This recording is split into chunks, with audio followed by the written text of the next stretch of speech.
Кеш жарық. Конечно. Жоқ. Мен таңыршы емеспін, мен мұсылманмын, ассалаумағалейкум. Просто саған сөйтіп амандасуға бола ма білмей қалдым да. Кеш жарық десең таңыршы болып кетесің ба? Жоқ, олар неме деп амандасады ғой, армысыңдар дей ма, бірдеңке деп амандасады ғой. Дейма бірдеңке деп өзіңнің ана тіліңдегі сөзді жерге тығып, не болды сонша ұлтыңнен жеріп сен?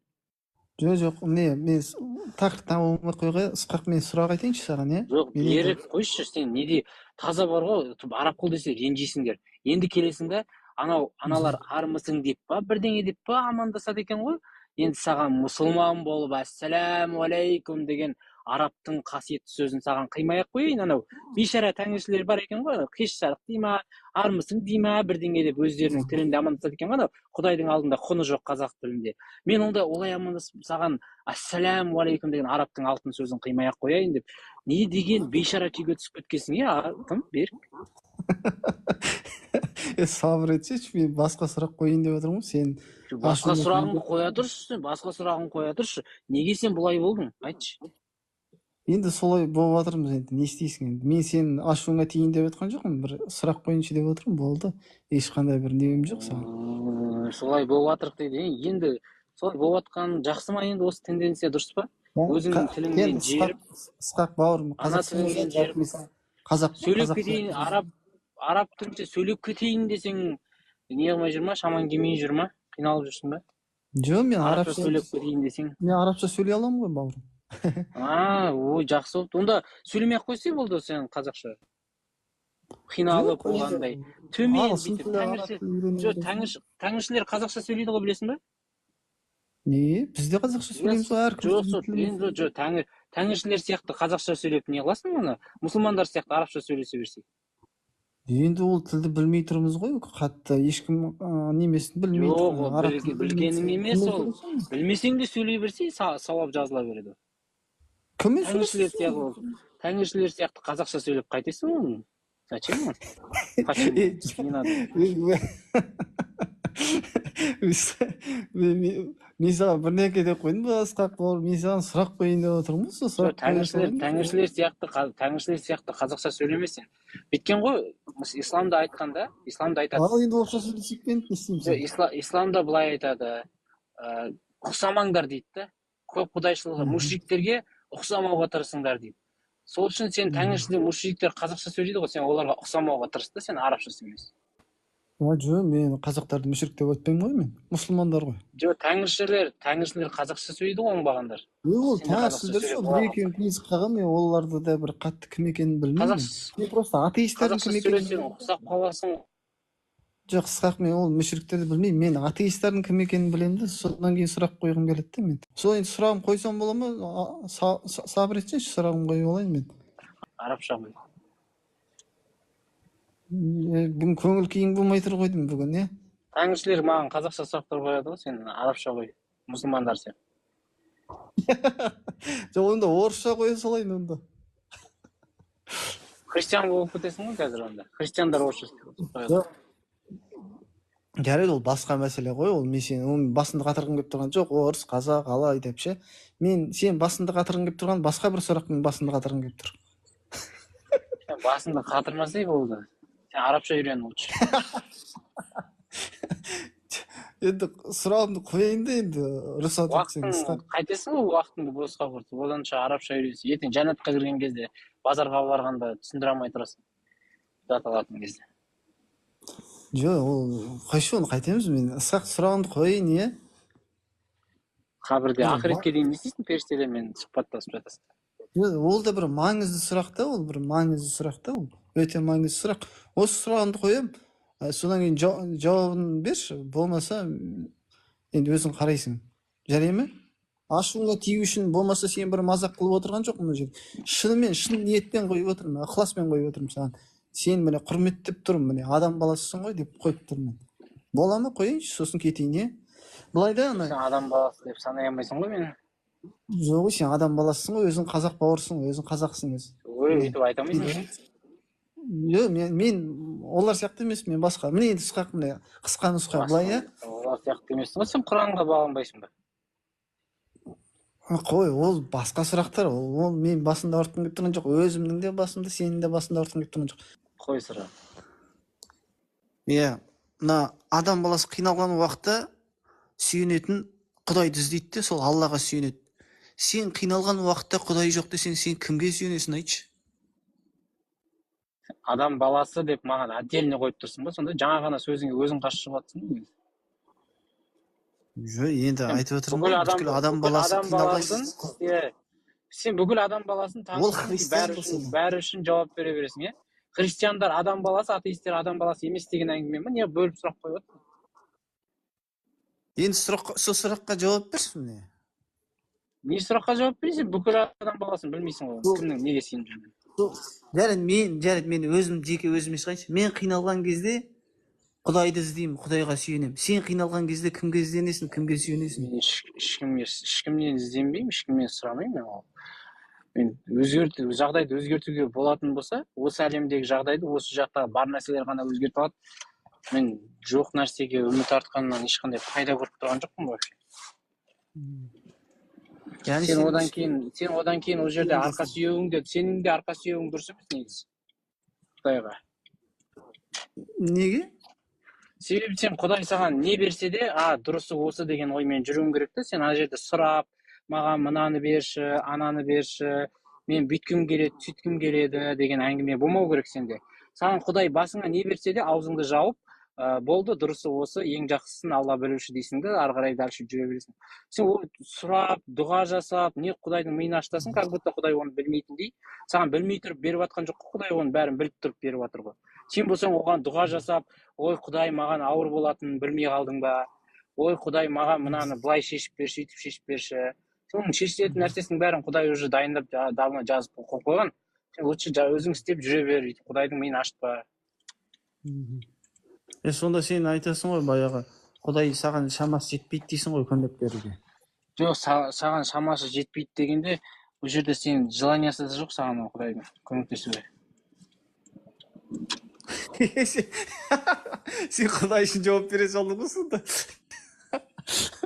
Айтқан желанием жоқ, мен и так бәрін білем, басымды ауырта бермеңдер деген. Жоқ, сен келмейді ол.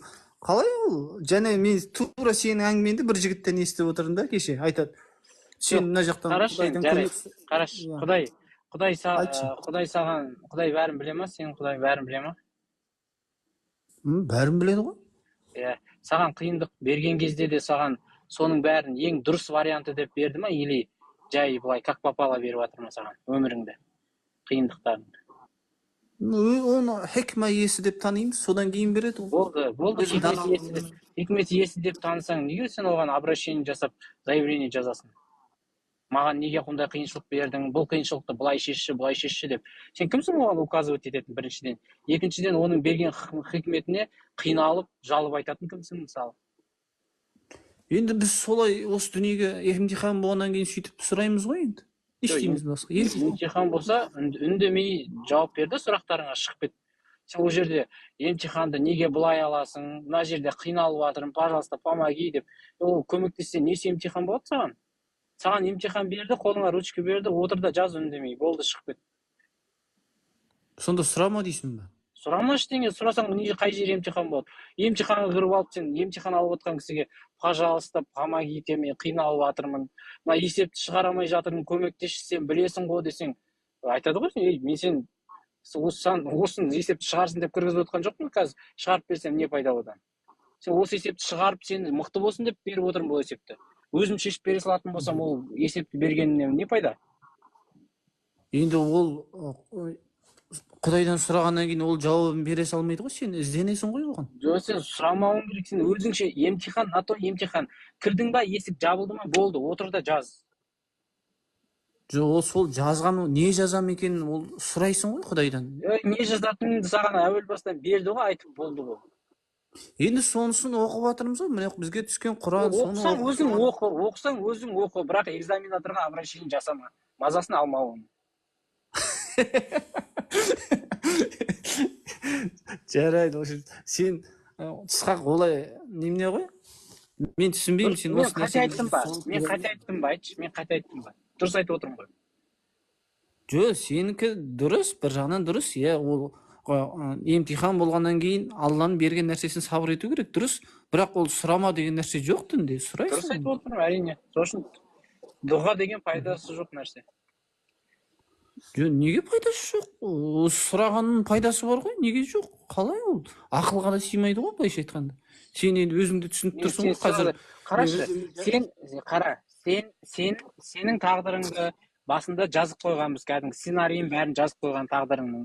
Енді сен ортасында келесің да, мына сценарийдің мына жері маған қиын болып жатыр, мынаны түзетші дейсің. Енді сол сен дұға жасады екен деп ана сценарийді сызып қайтадан түзетуіміз керек па? Иә, солай түзетеді ғой. Дұға ол немені тағдырды өзгертеді. Түзететін болса, онда әуел бастан дұрыс вариантын білмеген да сценарист. Сценарист онда олай өзгеріс енгізілетінін білмеген болып тұр ғой. Жоқ, ол солай жазып қояды тағдырға. Осылай мынаның өмірі осылай өтеді, бұлай болады, мынандай қиыншылық болады, мындай жақсылық болады. Осындай нәрселер. Сенің бұл жерде былай. Сенің дұға жасайтының да, ол дұғаға қалай жауап беретінін де жазылып қойған, сол үшін әуре болмай ақ қой ондай нәрсе. Енді жоқ қойшы, Ысқақ, ол немесін бәрі. Мына енді дүние деген қиналасың ғой, неше түрлі бәле келеді. Қиналсаң өзің ше, Құдай көтер алмайтын сынақ бермейді дегенге келісесің ба? Келсем?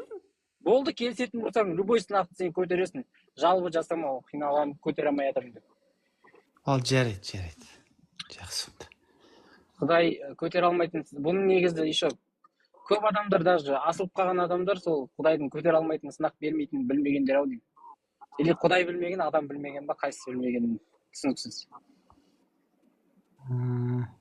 Сынақтан өте алмай асылып қалған. Сен, в общем, баяғы Құдай жоқ болғаннан кейін ешкімге сүйенбейсің, сен өз біліміңе сүйенесің ғой. Жоқ, білімің бар, басқа бар. Әйтеуір өзгертуге қолыңнан келгенін жасайсың. Ал қалғанын оны өзгерте алмасаң, болатын нәрсе болады да. Енді ана әлем деген үлкен.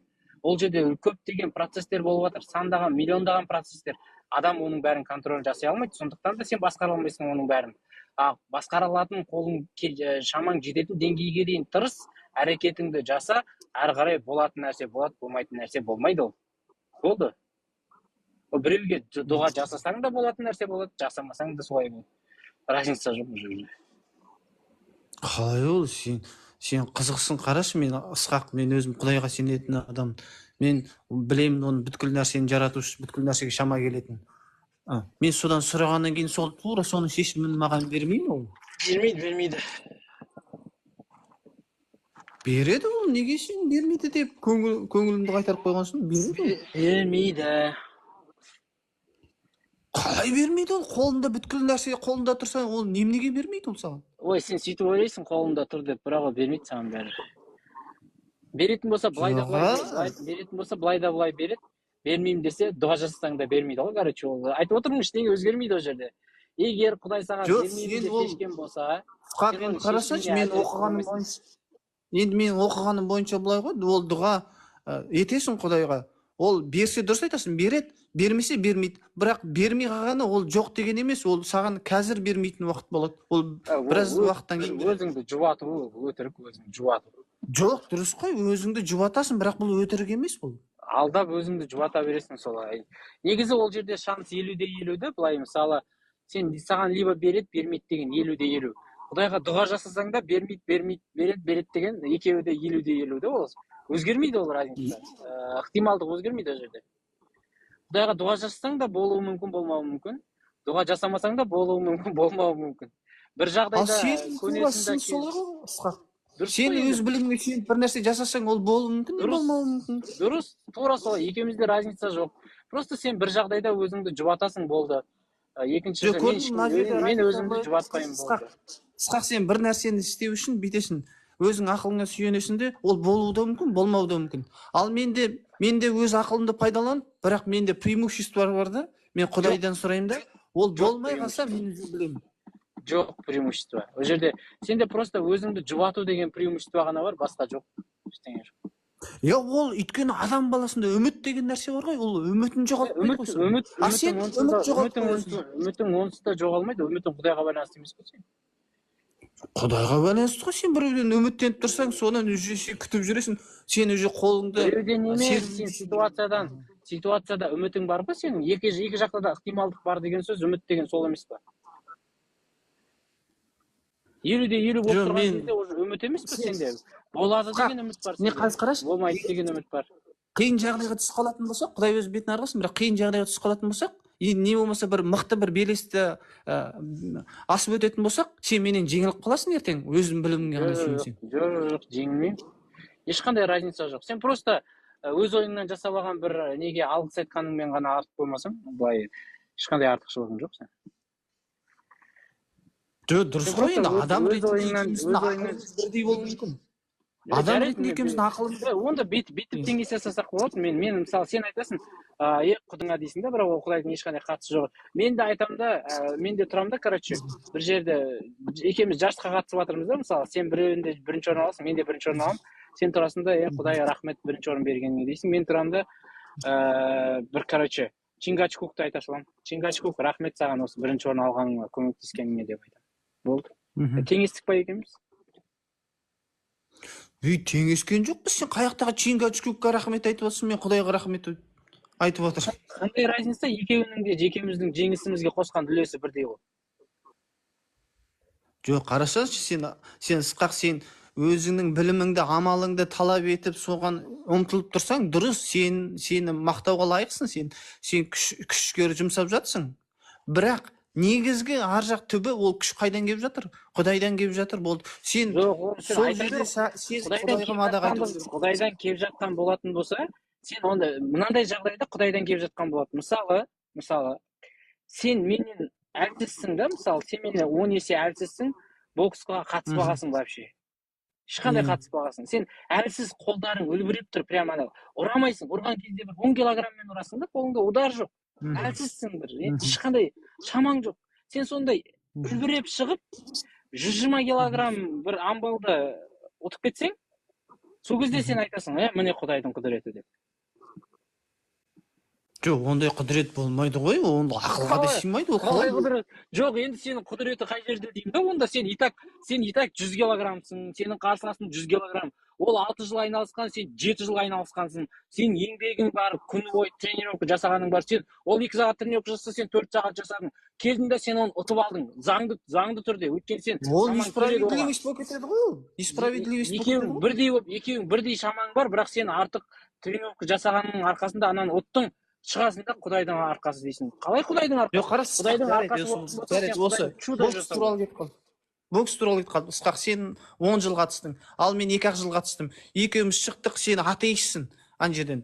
Сен Құдай жоқ деп шығып жатырсың, мен мына жақтан Құдай бар дейміз де, екеуміз бокс жасамыз, мен 2 жыл қатысқам, сен 10 жыл. Сен мені жеңіп кетесің ол жерде бокстан. Құдайдың құдіреті. Өйткені сен жоқ, Құдайдың құдіреті ол жерде уже етпейді. Құдайдың құдіреті кім білім алды, сонда ол. Қалай дейсің, берік. Сен өйткені 10 жыл сен қанша жұмыс істесең де Құдай әділеттілікті кәпір, түсіндің бе? Құдай менің жағымда болды ма сонда ол кезде? Иә, сенің жағында болады ол кезде. Өйткені сен амансың. Онда ол шығардың. Ол жерде онда сені шығар алдында жасаған дұғаңнан пайда жоқ дейші? Жоқ, ол дұға мен пайда болса да, пайда болмаса да мүмкін өліп қалмайтын шығар, мен қайдан білейін. Өліп қалмаймын. Жоқ, сен шығар кезде мен жеңейін деп дұға жасап шықсаң, пайдасы болмайды ғой бәрібір. Енді пайдасы болмай қалса да, бүгін болмаса да, бір 10 жылдан кейін, сенің уақытыңа келгеннен кейін, мысалы, 10 жылдан кейін маған сол бірінші жеңіп қалғанның пайдасы болатын шығар. Ол кезде де Құдайдың үлесі шық, өзіңнің еңбегің немесе өзіңнің кемшілігің ғой. Неге сондай итере бересіңдер, көрдің. Жоқ, қазір қарасаңшы енді, мысалы бір атеист мұсылман болса, атеист врач болса, мұсылман врач болса, ана атеист врачтың білімі көбірек болса, мен өзімнің, мысалы, ауырып тұрған баламды ана атеист врачқа көрсетемін. Ол қача атеист болсын, ол Құдайға сенбейді, бірақ ол өзінің білімін жақсы оқыған. Мен соған сеніп тапсырамын. Өйткені оның білімі бар. Конечно, енді бұл жерде сен мен өзіме қараймын, просто дұғада болсаң болды десе, сен балаңды бермейсің ғой. Мен қазір сен балаңды бер да өзің дұғада бол, мен операцияны жасардың алдында дұға жасап кіріп, операция балаңа жасайын дейтін болса, бермейсің ғой балаңды сен оған. Жоқ, қара, мен бүйтем, қара, енді қара. Сол бір мұсылман келсе, өзі анау шала дәрігер, анау білгенін білмейді екен. Мен тұрып айтмаған, тұрып айтшы, балаңды маған кел, операция жасайым. дұрыс врач емес, Дұғада дұғада бол. бол десе мен айтамын, Дұға. қаяқтағы дұғаң кім мен? Мен оған айтамын, қаяқтағы дұға сен өзің. Мен оған сөйтіп айтамын. А мен не істеймін? Мен білім иесіне барып беремін да оны.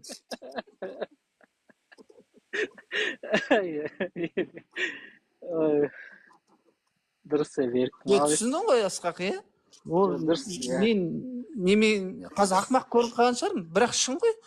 Оны мен барып, ол мұсылман болған үшін беріп қоймаймын мен оны. Біліміне қараймын. Ол атеист болса да, ол значит ол бітті адам емес, білімі жоқ деген емес. Оның бір сферада білімі болуы мүмкін. Мен сол біліміне сенем.